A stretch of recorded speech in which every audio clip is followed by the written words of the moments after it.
What's up everybody and welcome back to the channel. Today I have the WRX behind me and it does look a little bit different. In today's video I'm going to show you how I did this to half of my car. Before pulling my car in the garage, I swept out as much dirt as I could and I washed my car. After putting the car in the garage, the first step was to disassemble the car. This included removing the front bumper, mirrors, door handles, roof antenna, hood scoop, rear hatch cladding, and rear spoiler.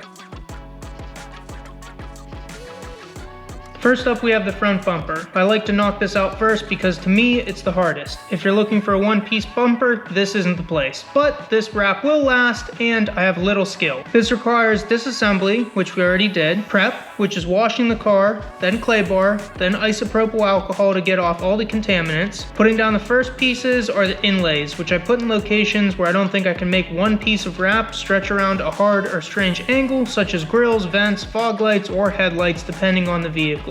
We measure and cut the larger pieces, which I also choose to use two different pieces to make it easier, and I join them at a body line. I apply the larger piece and then the smaller piece because I want the wrap at the closer vantage point to overlap the wrap at the farther vantage point, and this will help hide the seam. To cut the excess wrap, I usually use knifeless tape, but since I didn't have any on hand and I didn't realize it, I used a razor knife and a steady hand. After I cut the wrap, I use the heat gun to post-heat all the edges. I've read this will make wrap retain its shape, and it seems to do the job on the past wraps I've done.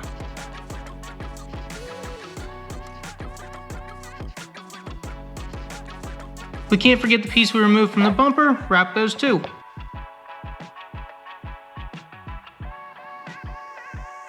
The fender on the WRX is actually two pieces, the pieces I'm wrapping here and a smaller piece down below. So after disassembling the fender, it's not too hard with a squeegee and a little heat. I start at the middle and work my way to the outside, trimming the excess with a razor knife and post-heating the edges.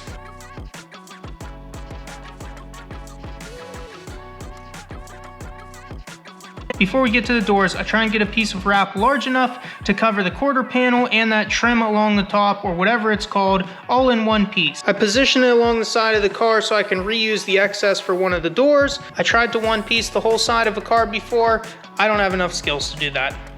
Now that we have a piece for the door, we can simply wrap it from the middle out. That is as long as the first step of removing the mirror and handle was done in the disassembly. It's tempting to try and wrap your car with them on. I'd recommend taking the time to remove them. After you remove them, you can then wrap them on a workbench or wherever is convenient for you. For the mirror, I also did this in two pieces. This is for convenience for me. A lot of people wrap them in one piece. I haven't got it to work for me. The door handle is in multiple pieces. I don't mind the seams, but I do mind if the wrap lifts off because I overstretched it. The side skirt is easy to wrap if you remove it, so we remove that and then wrap this in two pieces as well.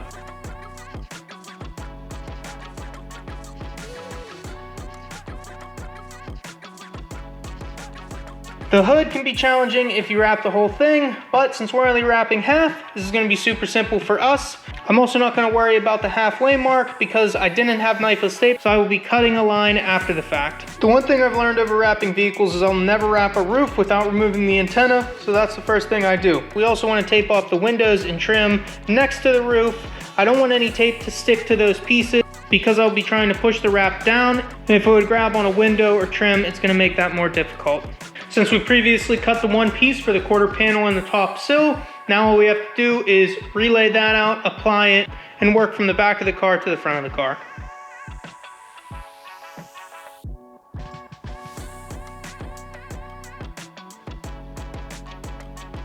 For the rear bumper and hatch of the car, it's more of the same. Disassemble everything, clean everything, wrap everything individually, and then reassemble.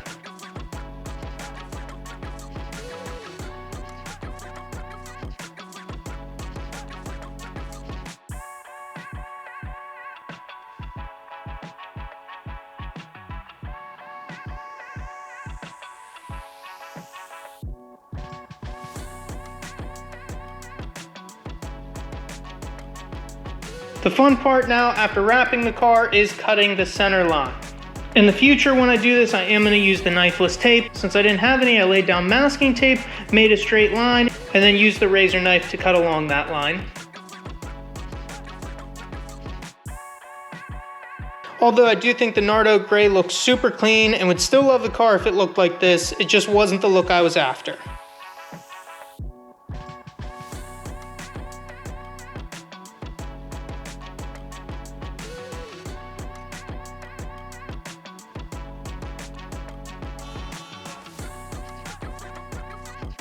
And now because of the car looking so clean, I wanted to make sure I was gonna love marking the car up with permanent marker, so I laid down electrical tape to simulate what the hard lines would look like. I ended up loving the way the electrical tape looked, so the next step was removing it all and doing it in permanent marker.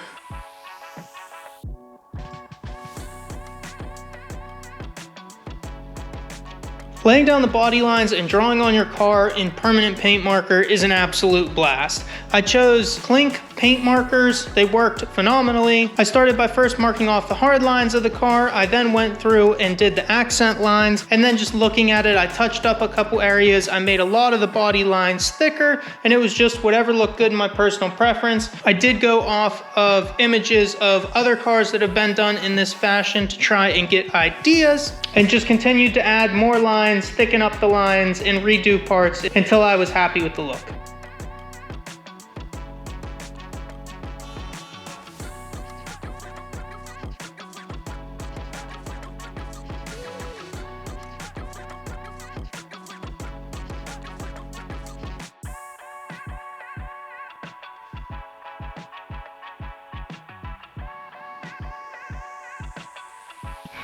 Okay, and I think we are done. I have all the hard lines, all the accents put on. I absolutely love the way this looks. The Nardo gray with the black gloss paint looks beautiful. Thanks for watching, and I hope you enjoyed the video. If there's anything you would like to see more of, or if you have any questions, leave them down below in the comments. And make sure to subscribe for future videos.